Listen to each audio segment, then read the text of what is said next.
আমরা ফিরে যাই সেই হারানো পুরানো দিনের দিকে।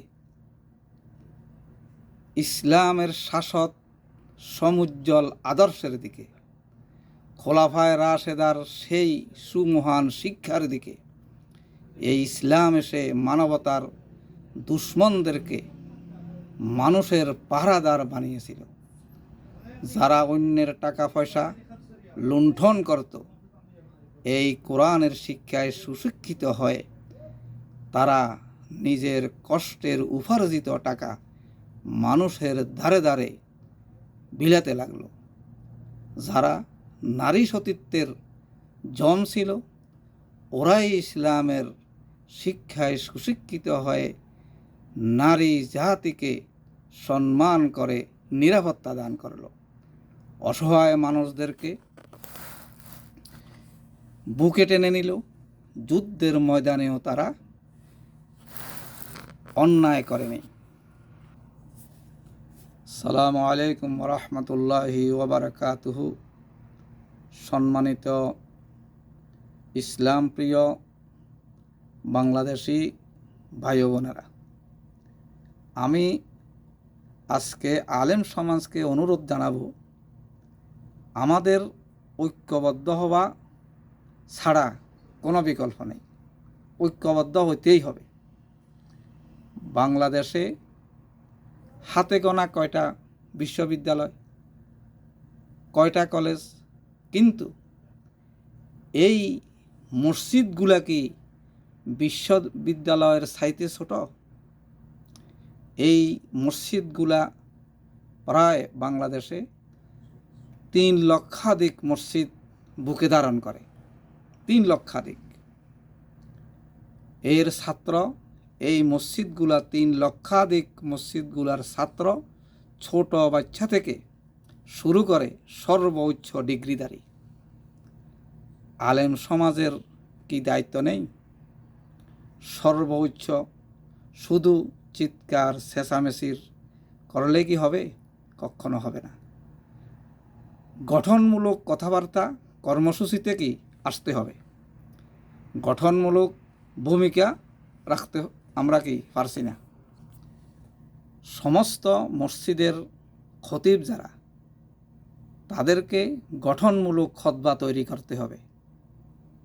আমরা কেন পাঠ্যপুস্তকের ভূমিকা রাখতে পারি না? যে সমস্ত পাঠ্যপুস্তক, সেখানে আমরা কি ভূমিকা রাখতে পারি না? এই জন্য সরকারের সাথে দেখা করার জন্য শিক্ষা মন্ত্রণালয় সহ সব জায়গায় দেখা করার মতো কি যোগ্যতা ভিত্তিক ইসলামের অধিকারী আলেমদের বোর্ড গঠন করতে হবে। এই জন্য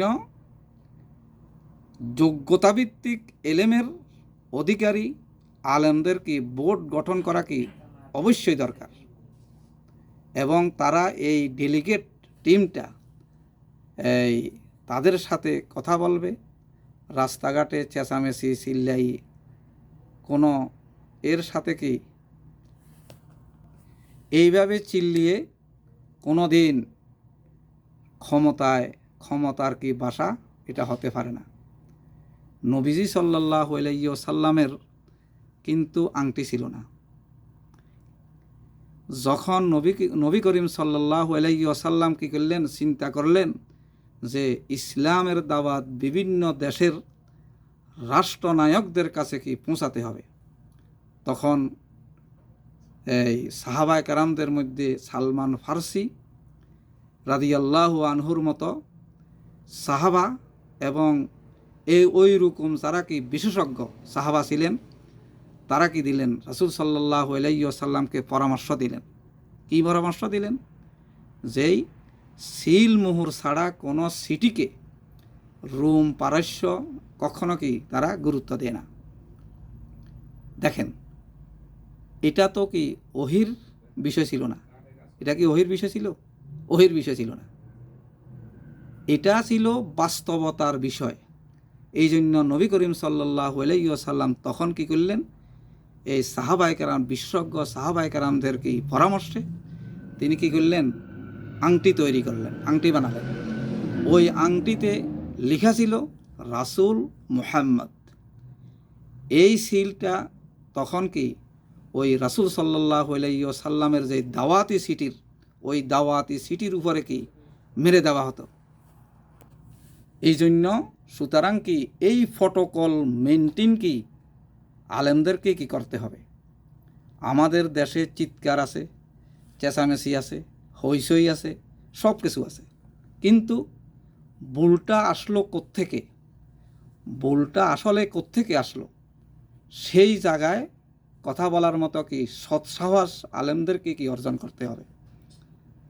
শুধুমাত্র বাবুরাম সাহুরে কোথা যাব বাহুরে, ওই জাতীয় লোকদের বাছাই করে আনলে কি কখনো কি হবে না।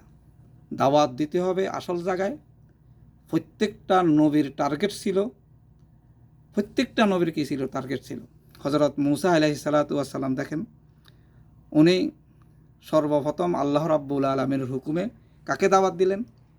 ফেরাউনকে, রাষ্ট্রনায়ক। হজরত ইব্রাহিম আলাইহিস সালাতু ওয়াস সালামের কি টার্গেট ছিল? দাওয়াতই টার্গেট ছিল। তিনি দাওয়াত কাকে দিলেন? নমরুদকে, ঠিক না? অনুরূপভাবে বিশ্বনবী হজরত মুহাম্মদুর রাসূলুল্লাহ সাল্লাল্লাহু আলাইহি ওয়াসাল্লামের ফাঁসে কারা ছিল? আবু লাহাব, আবু জেহেল, বাইজেন্টাইন সম্রাটেরা, পারস্য, রুম, এই সমস্ত সব জায়গাকেই, সব জায়গার সাথে কি কথা বলতে হবে। রাসূল সাল্লাল্লাহু আলাইহি ওয়াসাল্লাম যেভাবে কি দাওয়াতি কাজ করেছেন, কিন্তু আমাদের আসলে আমরা হইচই চেঁচামেচিতে যে আমরা খুব এটা বিশ্বাস করি।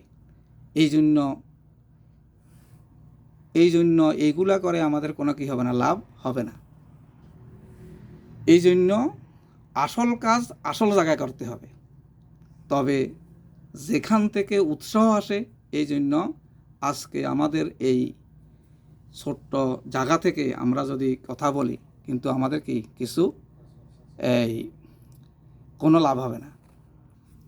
আজকে আমার এই সংক্ষিপ্ত বক্তব্য থেকে আমি যারা আপনার আজকের যারা আমাদের বাংলাদেশের প্রায় 3 লক্ষাধিক মসজিদের যারা কি মিম্বরে যারা কি আপনার অবস্থান করছে, ওই সমস্ত দায়িত্বশীল, তারপরে বুদ্ধমহল, আলেম ওলামা, শিক্ষাবিদদের কাছে কি অনুরোধ আমরা জানাইতে চাই, ঐক্যবদ্ধ হন।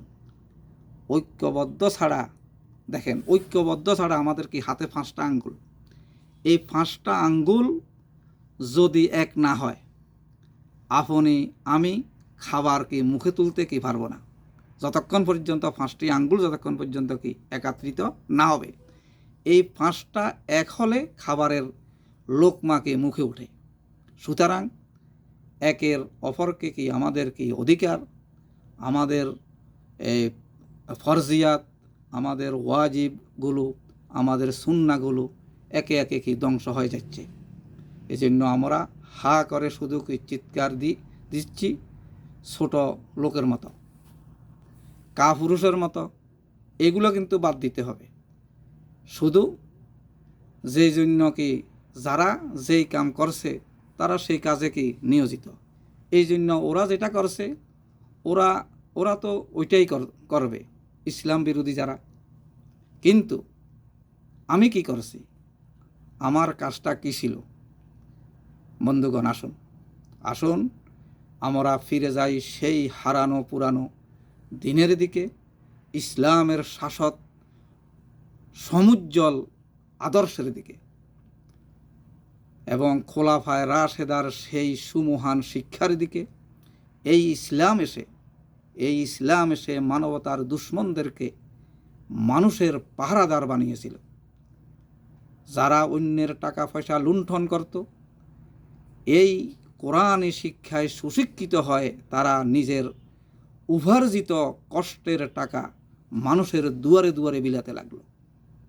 এবং যারা নারী সতীত্বের জম ছিল, ওরাই আবার ইসলামের শিক্ষায় সুশিক্ষিত হয় নারী জাতিকে সম্মান করে নিরাপত্তা দান করল, অসহায় মানুষকে বুকে টেনে নিল, যুদ্ধের ময়দানেও তারা কি অন্যায় করেনি। তাই আসুন আমরা খোলাফায়ে রাশেদিনের মতো সেই তাদের কর্ম, তাদের সেই নীতিমালা আমরা যেন গ্রহণ করতে পারি, সেই আশা রেখে আজকের সংক্ষিপ্ত বক্তব্য এখানে শেষ করলাম। ওয়ামা আলাইনা ইল্লাল বালাগ। আসসালামু আলাইকুম ওয়া রাহমাতুল্লাহি ওয়া বারাকাতুহু।